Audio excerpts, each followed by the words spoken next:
వారిద్దరూ 9 ఏళ్లుగా ప్రేమించుకున్నారు. ఈ విషయాన్ని పెద్దలకు కూడా చెప్పడం జరిగింది. కులాలు వేరు కావడంతో పెద్దలు మాత్రం అంగీకరించకపోవడంతో వారిద్దరూ కూడాను ఇల్లు విడిచి వెళ్ళిపోయారు. అయినప్పటికి కూడాను పెద్దల పిలుపు మేరకు ప్రియుడు పెద్దల సమక్షంలో హాజరై ప్రియురాలను తీసుకొని వారి దగ్గర చేరిన తర్వాత వారికి వివాహం చేసుకునేందుకు ఆటంకంగా ఉన్నటువంటి ప్రియురాల ఆస్తిని రాయించుకున్న తర్వాత వారిద్దరిని రిజిస్టర్ మ్యారేజ్ చేసుకునేందుకు అంగీకరించారు. రిజిస్టర్ మ్యారేజ్ చేసుకున్నటువంటి వారిద్దరు కూడాను వేరుగా కాపురం ఉన్న క్రమంలో ఆస్తి రాయించుకున్న ప్రియురాలు తల్లిదండ్రులు మాత్రం మంది మార్బలాన్ని ఉపయోగించి ఈరోజు ఆ ప్రియుడు ప్రియురాలను మాత్రం విడదీసేందుకు చేసిన ప్రయత్నంలో ఈరోజు తన భార్యను ఇంటికి వచ్చి కిడ్నాప్ చేశారని భర్త వాపోతున్నాడు. ప్రస్తుతం ఆ బాధిత భర్త మనతో ఉన్నారు.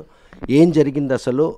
ఎన్నాళ్ళ నుంచి మీరు ప్రేమించుకున్నారు? మీరు ప్రేమించుకున్న తర్వాత పెళ్లి చేయరని తెలిసిన తర్వాత ఇల్లు విడిచి వెళ్ళిపోయిన తర్వాత మిమ్మల్ని మళ్ళీ పిలిపించి పెద్దల సమక్షంలో ఏం ఒప్పందం కుదుర్చుకున్నారు? ఈరోజు మీరు ప్రశాంతంగా ఇంట్లో ఉన్న నేపథ్యంలో ఆమెని ఎలా ఎవరు వచ్చి తీసుకెళ్ళారు?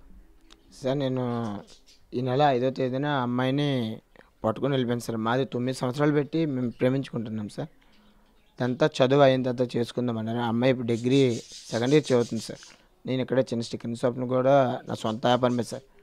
అయితే వాళ్ళ ఇంట్లో కొద్దిగా ప్రెషర్ వల్ల అమ్మాయి నేను వచ్చేసాను పెళ్లి చేసుకుందాం అన్నారు సార్. ఇద్దరం కలిపి ఇష్టపూర్వకంగానే వెళ్ళిపోయాం సార్. వెళ్ళిపోయి అమ్మాయి కూడా వాళ్ళ ఇంట్లో చెప్పడం అయితే జరిగింది, ఇలాగ పలానా అబ్బాయితో ప్రేమిస్తుంటే అమ్మాయిని కొట్టడం చేశారని. కానీ అమ్మాయి నాతో వచ్చేసాను సార్.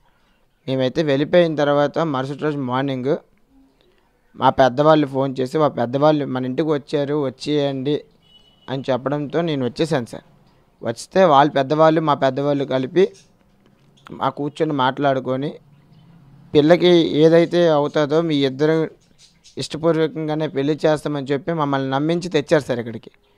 తీరా వచ్చిన తర్వాత మాట్లాడుకొని చాలాసేపు అమ్మాయితో మాట్లాడారు, నాతో కూడా మాట్లాడారు సార్. అమ్మాయి అయినా ఒప్పుకోలేదు సార్. నేను ప్రేమించిన అబ్బాయి దగ్గరే ఉంటానని చెప్పింది. చెప్పడంతో నీకు ఈ ఆస్తికి మా ఇంటి దగ్గర ఉన్న ఆస్తికి మీకు ఎటువంటి సంబంధం లేదని పేపర్స్ మీద కూడా సంతకాలు కూడా తీసుకున్నారు సార్. తీసుకున్న తర్వాత అమ్మాయిని నాకు అప్పగించారు సార్. వాళ్ళ పెద్దలు మా పెద్దలు కలిపి మమ్మల్ని అప్పచెప్పింది సార్.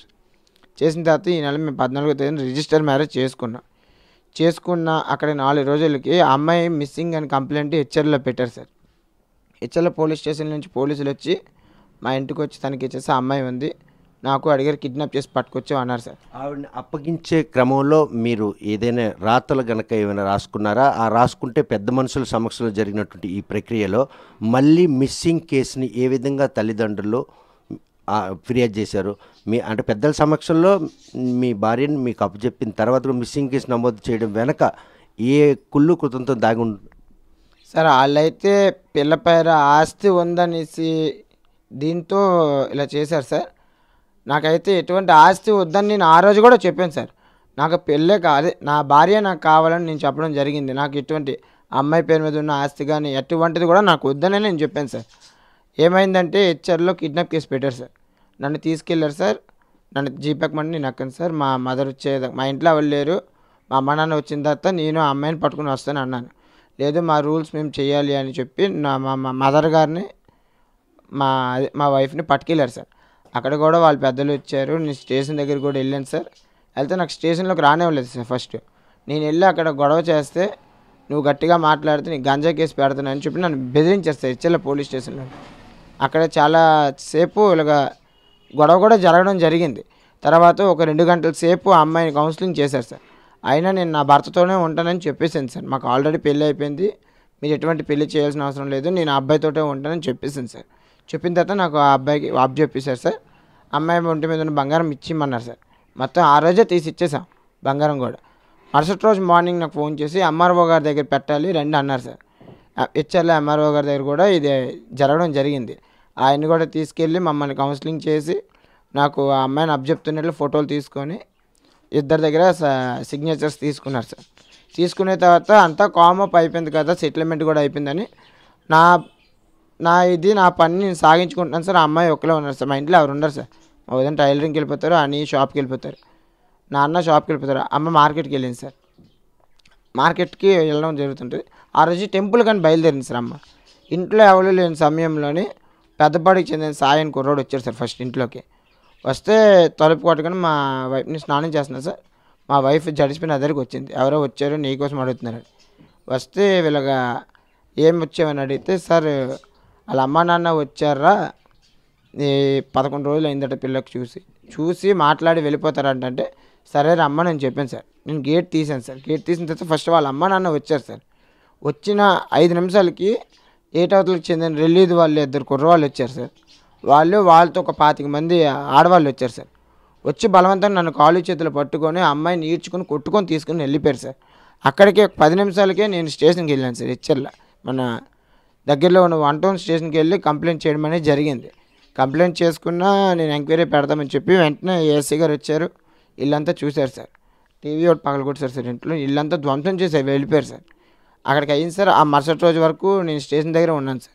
రోజంతా స్టేషన్ దగ్గర వెయిట్ చేశాను. మరుసటి రోజు కూడా వెయిట్ చేశాను. హెచ్చర్ల పోలీస్ స్టేషన్లో కూడాను మీ ఇద్దరు తాలూగా ఏదైతే కౌన్సిలింగ్ తర్వాత మీ ఇద్దరు ఏకీతోనే మిమ్మల్ని అంటే వైఫ్ అండ్ హస్బెండ్ ఉండమని సూచన చేశారు అక్కడ పోలీసులు.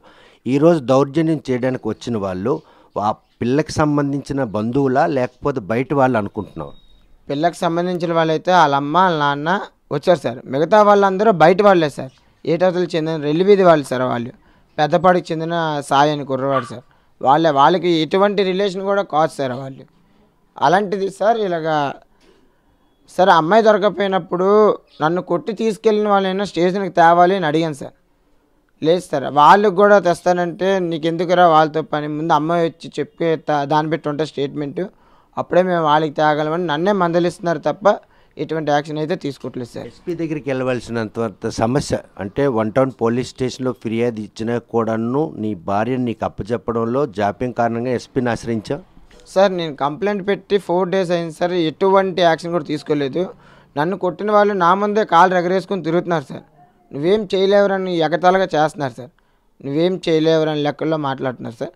వాళ్ళ కోసమైనా ఫిర్యాదు ఇద్దామని నాకు ఇలాగ అయింది సార్. ఇలాగ అన్యాయం జరుగుతుంది స్టేషన్లో కూడా నాకు ఎటువంటి న్యాయం జరుగుతుంది. ఎస్పీ గారు గ్రీవెన్స్లో పెట్టాను సార్.